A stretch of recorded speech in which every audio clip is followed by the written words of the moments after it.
ಅಮ್ಮ ನೀನ್ ಹೇಳು ಅಮ್ಮ, ಅಣ್ಣನ ಮಾತಿಗೆ ಒಪ್ಪಿಗೆ ಇದೆ ಅಂತ ಹೇಳು ಅಮ್ಮ.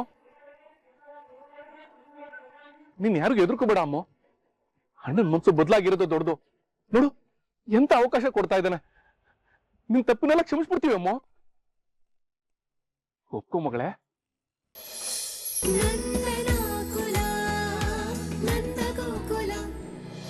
ಈ 1 ಗಂಟೆಯಲ್ಲಿ ಅವ್ನು ಮದುವೆ ಆಗಿ ಬಂದ ಅಂತನ? ಅದು ಹೇಗ್ ಸಾಧ್ಯ ಗಿರಿಜಾ? ನೀನೇನು ಮುಚ್ಚಿಡ್ತಿಲ್ಲ ತಾನೆ?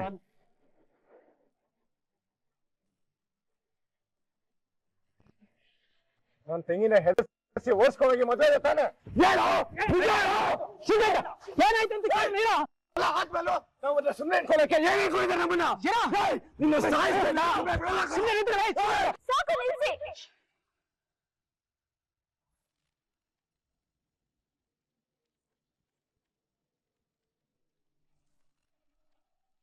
ಏನ್ ನಡೀತು ಅಂತ ನಾನ್ ಹೇಳ್ತೀನಿ. ನಾನು ಹೊಯ್ಸಳ ದೇವಸ್ಥಾನಕ್ಕೆ ಹೋಗಿದ್ದೆ. ಅಲ್ಲಿ ನಂಗೆ ಗಿರ್ಜಾ ಆಂಟಿ ಮತ್ತೆ ಮೀನಾ ಸಿಕ್ಕಿದ್ರು.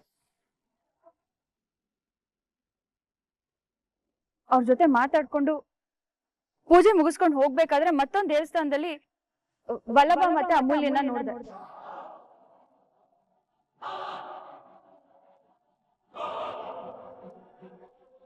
ಏನಾಯ್ತು ಅಂತ ಕೇಳಿದಾಗ ಅವ್ರು ಹೇಳಿದ್ರು, ಇವರು ಒಬ್ಬರನ್ನೊಬ್ರು ತುಂಬಾ ಪ್ರೀತಿಸ್ತಾ ಇದ್ದಾರೆ. ಆದ್ರೆ ಈ ವಿಷಯ 2 ಮನೆಯವ್ರಿಗೆ ಗೊತ್ತಾದ್ರೆ ಅವ್ರನ್ನ ಒಂದಾಗೋದಕ್ ಬಿಡೋದಿಲ್ಲ, ಸಾಯಿಸ್ಬಿಡ್ತಾರೆ ಅಂತ.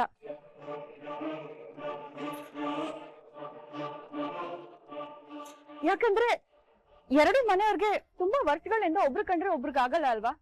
ಹೀಗಿರುವಾಗ ಅವ್ರು ಮದ್ವೆ ಆಗಕ್ ಸಾಧ್ಯನೇ ಇಲ್ಲ ಅಂತ. ಮದ್ವೆ ಆಗದ ಅಥವಾ ಸತ್ತೋಗ್ಬಿಡದ ಅಂತ ಗೊಂದಲದಲ್ಲಿದ್ಲು.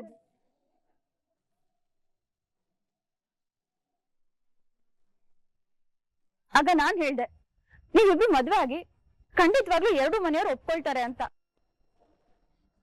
ಅದೇ ದೇವಸ್ಥಾನದಲ್ಲಿ ಇವರಿಬ್ರು ಮದ್ವೆ ಆದ್ರು. ನಡೆದಿದ್ದು ಸುಳ್ಳು, ಇದು ಶುದ್ಧ ಸುಳ್ಳು. ಯಾರ ಹತ್ರ ಕತೆ ಹೇಳ್ತಾ ಇದೀಯ ಲಕ್ಷ್ಮಿ ನೀನು? ವಲ್ಲಭ ಅಮೂಲ್ಯ ಒಬ್ರಿಗೊಬ್ರು ಕಂಡ್ರೆ ಆಗೋದಿಲ್ಲ, ಯಾವಾಗ್ಲೂ ಜಗಳ ಆಡ್ತಾ ಇರ್ತಾರೆ. ಅವರಿಬ್ರು ಪ್ರೀತಿ ಮಾಡ್ತಾರ? ನಾನು ಇದನ್ನ ನಂಬೋದಿಲ್ಲ, ನಂಬೋದು ಇಲ್ಲ. ಲಕ್ಷ್ಮಿ ಯಾಕೆ ತರ ಸುಳ್ಳು ಹೇಳ್ತಾ ಇದ್ಯಾ? ಅಂಕಲ್, ನಾನ್ ನಿಜಾನೇ ಹೇಳ್ತಾ ಇದ್ದೀನಿ. ಇಲ್ಲ, ನಾನು ನಂಬೋದಿಲ್ಲ.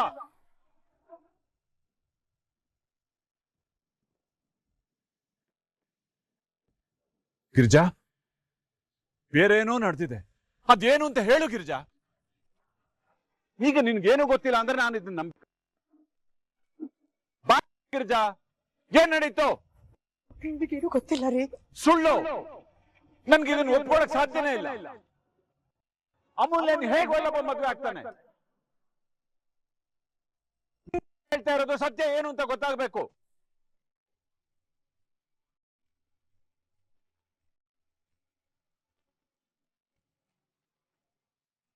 ವಾ ನಂದ ವಾ, ಮೆಚ್ಚಿಕೊಂಡೆ ಕಣಯ್ಯ ನಿನ್ನ. ನಿನ್ನಂತ ಕಲಾವಿದನ ನಾನು ನೋಡೇ ಇರ್ಲಿಲ್ಲ. ಏನು ಹೇಳ್ತಾ ಇದ್ದೆ ಸೂರ್ಯಕಾಂತ ನೀನು? ಮುಚ್ಚಯ್ಯ ಬಾಯಿ. ನಾಟಕ ಮಾಡ್ತೀಯ ನೋಡ. ಮಗನ್ನ ನನ್ನ ಮಗಳಿಂದ ಬಿಟ್ಟು ಲವ್ ಮಾಡು ಅಂತ ಹೇಳಿ ಮದ್ವೆ ಹಿಂದಿನ ದಿನ ಓಡ್ಕೊಂಡು ಹಂಗ್ ಮಾಡಿ ನನಗಿಲ್ಲಿ ಮಗಳು ಹೋದ್ಲು, ಮರ್ಯಾದೆ ಹೋಯ್ತು, ಸಹಾಯಕ್ಕೆ ಹೋದ್ರೆ ಸಿದ್ದಕ್ಕಿದ್ದಾಗೆ ಇವನು ನಮ್ ಮಾತಾಡ್ತಾ ಇದ್ದಾನೆ. ಒಳ್ಳೇದ್ ಮಾಡ್ತಾ ಇದ್ದಂತ ನಾವು ಯೋಚನೆ ಮಾಡ್ಲಿಲ್ಲ. ಗೊತ್ತಿಲ್ಲ ಅನ್ಬೇಡ ನಂದ. ನಮ್ ತಂಗಿನ ಓಡ್ಸ್ಕೊಂಡು ಹೋದೆ. ಈಗ ನಿನ್ ಮಗ ನನ್ ಮಗನ ಓಡ್ಸ್ಕೊಂಡು ಹೋಗಂಗ್ ಮಾಡಿದೆ. ನಮ್ಮ ಯಜಮಾನ್ರಿಗೆ ಇದ್ರ ಬಗ್ಗೆ ಏನು ಗೊತ್ತಿಲ್ಲ.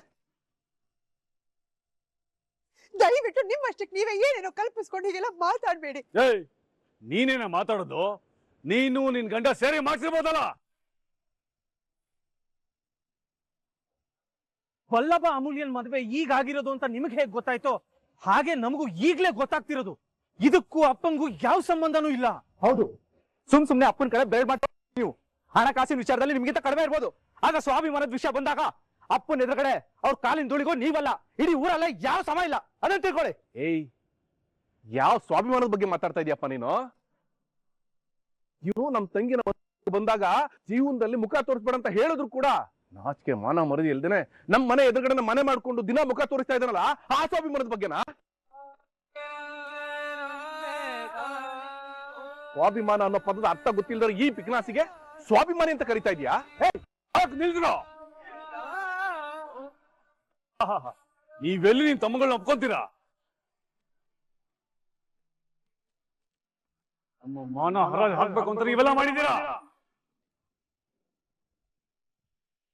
ಮಾನಾನೇ ಹೋದ್ಮೇಲೆ ಇನ್ನೇನು ಉಳಿದಿಲ್ಲ ನನಗೆ. ಹೇಗಿದ್ದು ಅವಳು ಸಿಕ್ಕ ಮೇಲೆ ಕೊಚ್ಚಾಕ್ಬೇಕು ಅಂತ ನಿರ್ಧಾರ ಮಾಡಿದ್ದೆ. ಈಗ ಅವನ ಜೊತೆ ಅವನು ಕೊಚ್ಚಾಕ್ತೀನಿ.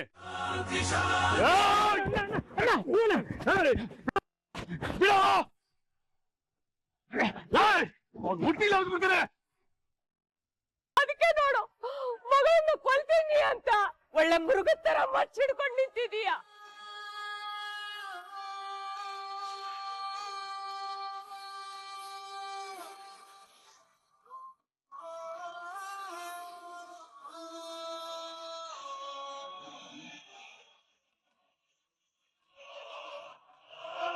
ಹೇ ಅಮೂಲ್ಯ, 22 ವರ್ಷಗಳಿಂದ ಪ್ರೀತಿನ ಒಂದೇ ಸಲ ಕೊಂದೆ ನೀನು. ಅಪ್ಪ ಆಗಿರೋನ್ನ ಮೃಗ ಆಗಿ ಮಾಡಿದೆ. ಆದ್ರೂ ನೀನ್ ಮಾಡೋ ದ್ರೋಹಗಳನ್ನೆಲ್ಲ ಮರೆತು ನಿನಗೊಂದು ಕೊನೆ ಅವಕಾಶ ಕೊಡ್ತೀನಿ.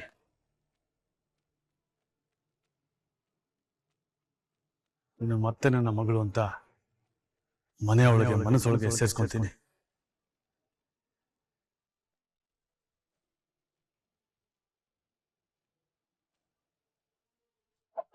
ಆದ್ರೆ ನೀನು ಒಂದೇ ಒಂದು ಕೆಲಸ ಮಾಡ್ತೀಯಾ?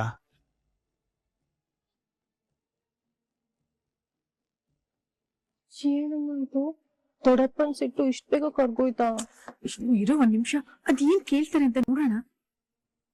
ಏನಪ್ಪ? ಆ ಮನೆ ಹಾಳ ಕಟ್ಟಿರೋ ಈ ತಾಳಿನ ಕಿತ್ತು ಬಿಸಾಕಿ ನಮ್ಮನೆ ಒಳಗ್ ಬಾ.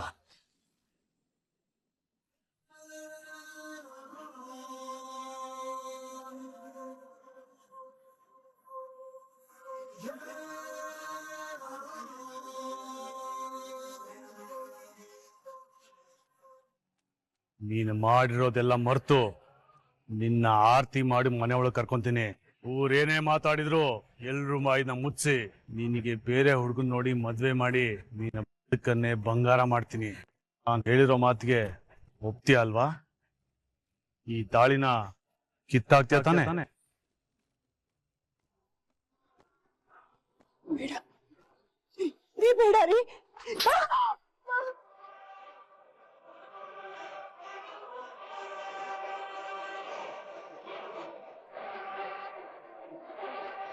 ಅಣ್ಣ ಅಣ್ಣ ಬೇಡ ಅಣ್ಣ, ನಿನ್ ಕೈ ಮುಗಿತೀನಿ. ಇಂಥ ಅನಾಚಾರ ಮಾಡ್ಬೇಡ ಅಣ್ಣ. ನೀನ್ ಮಾತಾಡ್ಬೇಡ. ನಿನ್ಗೆ ಮಾತಾಡೋ ಯೋಗ್ಯತೆನೇ ಇಲ್ಲ. ವಿಷಯಕ್ಕೆಲ್ಲ ನೀನೇ ಕಾರಣ.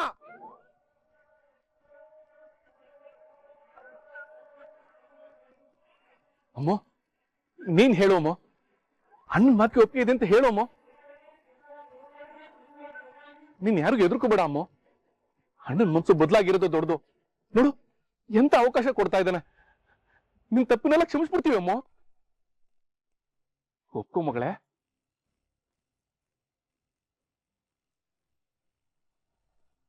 ಏನ್ ಯೋಚನೆ ಮಾಡ್ತಿದ್ಯಾ ಅಮೂಲ್ಯ? ಕಿತ್ತಾಕೋದಾರನ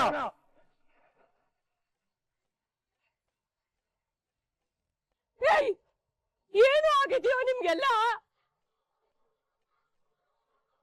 ಅದು ದಾರ ಅಲ್ಲ, ಮಾಂಗಲ್ಯ ಕಟ್ಟು. ಪವಿತ್ರವಾದ ತಾಳಿ ಅದನ್ನ ಕಿತ್ತ ಅಂತಿರಲ್ಲೋ. ಬೇಡ ಮಗನೇ, ಅಂತ ಅಪಚಾರ ಮಾಡಬೇಡ. ನಿಂದಮ್ಮಯ್ಯ. ಸುಮ್ನಿರಮ್ಮ, ನಮ್ ವಿಷಯಕ್ಕೆ ತಲೆ ಹಾಕ್ಬೇಡ. ಅಮೂಲ್ಯ, ನೀನ್ ಯಾಕೆ ಸುಮ್ನಿದ್ಯಾ? ಕಿತ್ತಾಕೋ ತಾಳಿನ.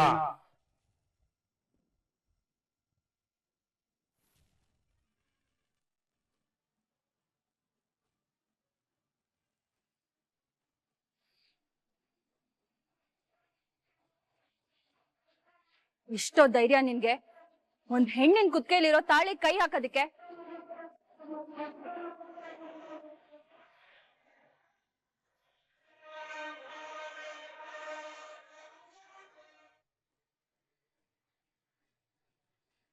ನಾನು ನೋಡ್ತಾನೆ ಇದ್ದೀನಿ. ತಾಳಿನ ಕಿತ್ತು ಇವಳಿಗ್ ಮದ್ವೆನೇ ಆಗಿಲ್ಲ ಅನ್ನೋ ಹಾಗೆ ಬೇರೆ ಸಂಬಂಧ ನೋಡ್ತೀರಾ ನೀವುಗಳು? ಏನು ಮದ್ವೆ ಅಂತ ಹುಡ್ಕಾಟನ ಅಥವಾ ಕಿತ್ತಾಕೋಕೆ ತಾಳಿ ಅಂದ್ರೆ ಬರೀ ದಾರನ? ಅಗ್ನಿ ಸಾಕ್ಷಿಯಾಗಿ ಕಾಯ ಮನಸ ವಾಚ ವಲ್ಲಭ ಅಮೂಲ್ಯಂಗೆ ಕಟ್ಟಿರೋ ತಾಳಿ ಇದು.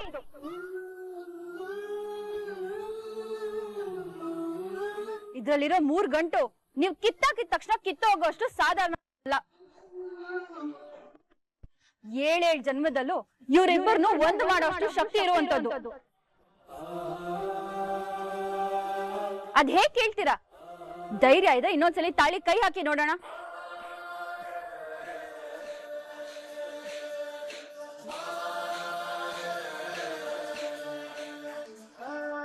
ಆಗ್ಲೇ ಪೊಲೀಸ್ ಪೊಲೀಸ್ ಅಂತಿದ್ರಲ್ಲ, ಅದೇ ಪೊಲೀಸ್ನ ನಾನಿವಾಗ ಒಂದ್ ಮದ್ವೆ ವಯಸ್ಸಾಗಿರೋ ಹುಡುಗಿ ತನ್ನ ಇಷ್ಟಪಟ್ಟ ಹುಡುಗನ ಮದ್ವೆ ಆಗಿ ಬಂದಿದ್ದಾಳೆ. ಆದ್ರೆ ಅವಳ ಅಣ್ಣ ಚಿಕ್ಕಪ್ಪ ಅವಳ ಕತ್ತಲಿರೋ ತಾಳಿನ ಕಿತ್ತಾಕ್ಬೇಕು ಅಂತಿದ್ದಾರೆ ಅಂತ. ಈ ತಾಳಿ ಕುತ್ತಿಗೆಗೆ ವಲ್ಲಭನೇ ಇವಳ ಗಂಡ, ಅಮೂಲ್ಯನೇ ಅವನ ಹೆಂಡತಿ. ಇದೇ ಸತ್ಯ.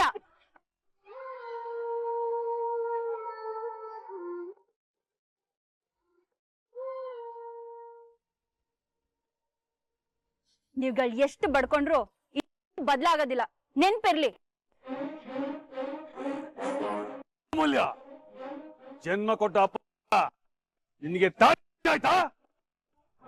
ನಿನ್ನ ನಮ್ಮನೆ ಬಂಗಾರ ಅನ್ಕೊಂಡಿದ್ದೆ, ಆದ್ರೆ ಕಳಂಕ ಆಗ್ಬಿಟ್ಟ ನೀನು.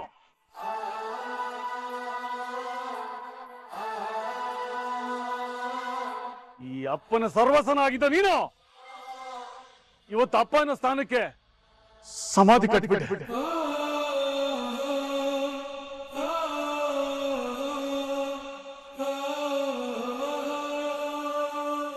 ಒಂದು ಮಾತು ಹೇಳ್ತೀನಿ, ಈ ಜೀವನದಲ್ಲಿ ನಮ್ಮ ಮನೆ ಆಗ್ಲಿ ನಮ್ಮ ಮನೆಯೊಳಗಾಗ್ಲಿ ಪ್ರವೇಶ ಇರೋದಿಲ್ಲ.